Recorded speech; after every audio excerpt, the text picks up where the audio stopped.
Faut-il expulser du territoire ces influenceurs algériens qui résident en France et appellent sur les réseaux sociaux au meurtre, à la torture, au viol? Oui, pour 94% des Français, résultat ce matin d'un sondage CSA pour Europe 1, CNews et le Journal du Dimanche, alors que 3 de ces TikTokers ont été interpellés le week-end dernier.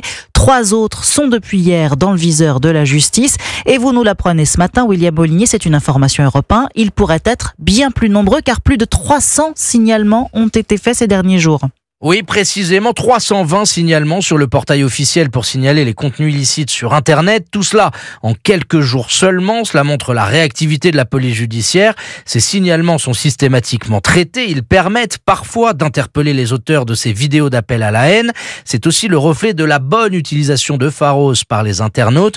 Sonia Fibleuil, porte-parole de la police nationale, recommande de signaler ces vidéos sur la plateforme sans les rediffuser, même pour les dénoncer.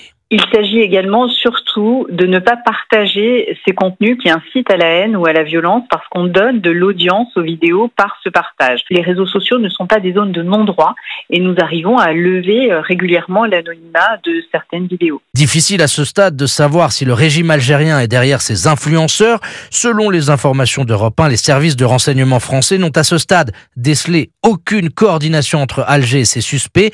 Les enquêtes se poursuivent. Surtout, les réseaux sociaux sont scrutés de très près pour éviter toute forme de viralité à ces appels à la violence. William Molinier du service police-justice d'Europe.